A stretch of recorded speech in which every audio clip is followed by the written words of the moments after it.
আসসালামু আলাইকুম। বাংলাদেশ ক্রিকেট ইস্যুতে বাংলাদেশের একজন পরিচালক বিপাস কথা যেভাবে বলতেছে,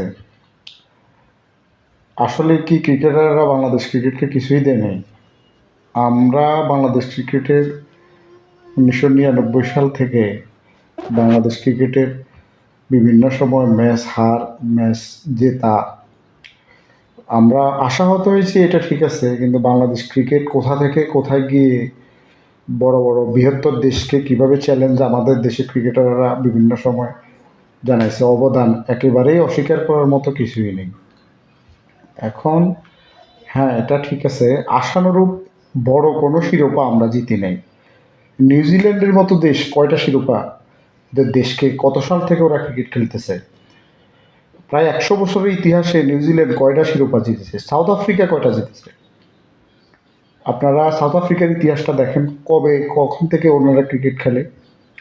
ইংল্যান্ড কত বছর ক্রিকেট খেলার পরে সবচেয়ে বৈশ্বিক টুর্নামেন্টে শিরোপা জয় করছে, ওটা দেখেন। সর্বোপরি কথা হচ্ছে, হ্যাঁ, আমরা ক্রিকেট প্রেমী জাতি। আমি দীর্ঘদিন অনেক ছোটোবেলা থেকে ক্রিকেট দেখি। যখন থেকে একটানা 30টা 25টা 35টা ম্যাচ বাংলাদেশ একটানা হারতেছিল, তখনও আমরা ম্যাচ দেখেছি।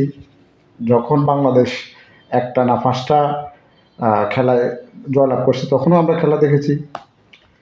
এখন হ্যাঁ, আমরা সমালোচনা করতে পারি, সমালোচনা অবশ্যই করতে পারি, ক্রিকেটাররা সমালোচনার ঊর্ধ্বে নয়, কিন্তু আমরা যেভাবে বিভাস কথা বলতেছি, এটা আসলেই একদম শিক্ষিত সমাজের বিষয় না। আরেকটা বিষয় হচ্ছে, আপনি নাজমুল যে পরিচালক যে কথাটা বলছে, এটা হচ্ছে উনার একান্ত ব্যক্তিগত কথা থাকতে পারে, কিন্তু ব্যক্তিগত বিষয় উনার ক্রিকেটারদের ব্যাপারে কি বেশ কিছু ব্যাপারে এই আপনার ক্রিকেটাররা কেন ডাব খায়, এটাও উনার অ্যালার্জি, এটাও খারাপ।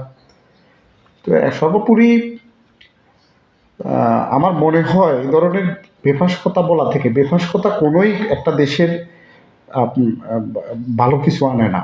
দেশ এমনি বিভিন্ন বিষয়ে, রাজনৈতিক বিষয়ে টালমাটাল পরিস্থিতি, এর সামনে নির্বাচন, এই অবস্থায় আবার ভারতের সাথে এই বিশ্বকাপের ভেন্যু নিয়ে, বিশ্বকাপ নিয়ে, মুস্তাফিজ ইস্যুতে সব মিলে এমনি টালমাটাল অবস্থা। তো আমার মনে হয় না যে আপনার এই সময় এরকম দেশের গুরুত্বপূর্ণ সময়ে পরিচালক ভদ্রলোক এই ধরনের বেফাঁস কথা বলা একদম অনুচিত মনে হচ্ছে। মিঠুন আবার একটু আগে দেখলাম যে মিঠুনের জায়গা থেকে একটা স্টেটমেন্ট দিয়ে, যেহেতু কোয়াবের প্রেসিডেন্ট, ওর জায়গা থেকে একটা স্টেটমেন্ট দিয়েছে। ওর স্টেটমেন্টটাও আমার কাছে একদম উনি উনি একজন পরিচালক, উনি উনার স্টেটমেন্ট, উনি উনার কথা বলছে, উনার কথাই যে ক্রিকেট বোর্ডের কথা, এটা এটাও তো ঠিক না। তো সব মিলে আমরা সবাই, আমাদের সবাইয়েরই জাতি হিসাবে মাথা গরম জাতি। আমরা আমরা আমাদের লিমিটেড, আমরা কতটুকু আমাদের কার লিমিট আছে, লিমিটের দিকে তাকাই না। বিষয়টা অনেক খারাপ। আমরা কখনোই এটা আশা করি না একটা ক্রিকেট এত দূর আগানোর পরে একটা ধ্বংসের দিকে চলে যাক। আমাদের ভারত কখনোই চায় না এশিয়াতে নতুন কোনো পরাশক্তি হোক। পাকিস্তানও আমাদের একেবারে যে বন্ধু, এটা ভাবারও কিছু নেই। ক্রিকেট পেশাদারিত্বের খেলা, ক্রিকেট আনন্দের খেলা। আমরা আমাদের দেশের একমাত্র খেলা ক্রিকেট, যেটা আমাদের দেশের মানুষ অনেক সময় হাসির খোরাক, অনেক অভাব অনটন, অনেক গোলযোগ, অনেক বন্যা। আমরা গরিব জাতি, আমাদের বিভিন্ন সময় আমাদের ক্রিকেট আমাদের হাসির খোরাক, আমাদের ঐক্যের খোরাক হিসেবে ক্রিকেট দেখা গিয়েছে। তা আশা করি সব কিছুর একটা সঠিক সমাধান হবে ইনশাল্লাহ। সবাই ভালো থাকবেন। আমি আসলে কখনোই ফেসবুকে ভিডিও করি না, কিন্তু আজকে কিছু বিষয় না বলেই নিজের আর পারলাম না। জি, আসসালামু আলাইকুম রহমতুল্লাহ।